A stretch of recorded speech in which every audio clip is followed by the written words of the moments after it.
Have you ever felt like your biggest enemy isn't out there, but inside of you? It's like, right when everything seems about to work out, an invisible force pulls you back. That urge to quit just before you win. That little delay that feels harmless but makes you miss opportunities. That constant thought whispering, I'm not good enough. Yeah, that enemy has a name, self-sabotage. And the scariest part? Most people don't even realize they're doing it. They think they're just tired, unlucky, or that it just wasn't meant to be. But deep down, there's a silent pattern repeating over and over, destroying dreams without anyone noticing.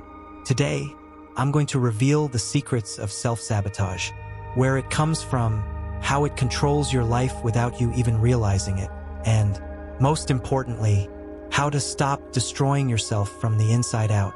Stay with me until the end, because I'll share a simple but powerful strategy that can completely change the way you think. What is self-sabotage? Self-sabotage is when you create obstacles for your own growth. It shows up in many ways: procrastination, quitting before you finish, accepting toxic relationships, or constantly convincing yourself you don't deserve better. It's like running with the handbrake on. You try hard, you get tired, but you don't move forward. Maybe you've noticed it in small things. That course you never finished, that project left halfway, that yes you gave when deep down you wanted to say no. All of these are signs of self-sabotage, the root of self-sabotage. But why does this happen?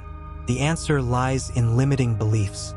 These are ideas rooted in childhood or repeated painful experiences throughout life. A child who hears, "You're not capable," grows up believing it. A teenager who fails at something important begins to tie failure to their identity. These scars turn into mental programs. And even if, rationally, you know you could succeed, subconsciously your mind screams, "Don't try. You'll fail." The brain does this to protect you. It would rather keep you stuck than let you risk and feel pain again. But here's the problem. That same protection becomes a prison. It's like a guard locking a cell door, but forgetting you already had the freedom to walk out. Fear in disguise. Here's a big revelation. Behind self-sabotage, there's always fear. Fear of failure. Fear of rejection. Fear of losing what you have.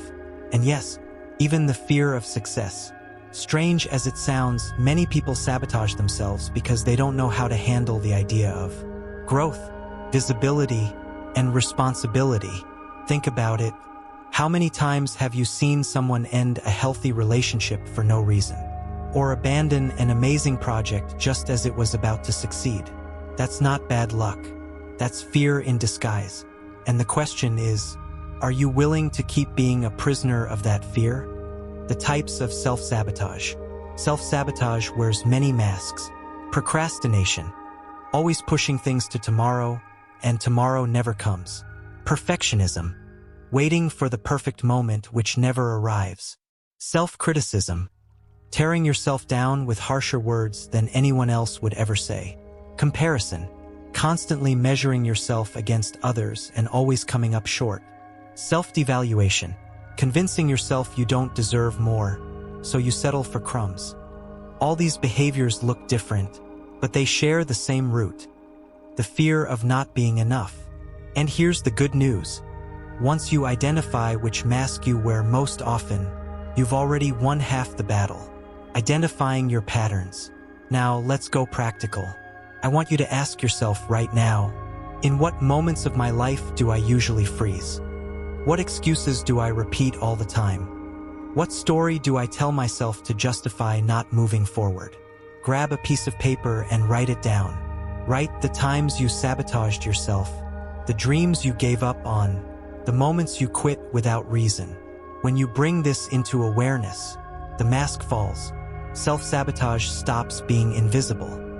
Breaking the cycle of self-sabotage. So, how do you break the cycle? First, awareness. Realize it's a pattern, not your identity. Second, reprogramming. Every time your mind says, "You can't," ask, "Is this a fact or just fear?" Third, small wins. Don't wait to change your entire life at once. Start by making your bed, finishing a task, doing something you usually avoid. These small victories train your brain to believe in you again. Fourth, positive environment. Step away from people who reinforce your insecurities and surround yourself with those who inspire growth. Remember, big changes don't come from a single giant leap. They come from consistent small steps. The power of self-compassion. And here's a secret most people never talk about.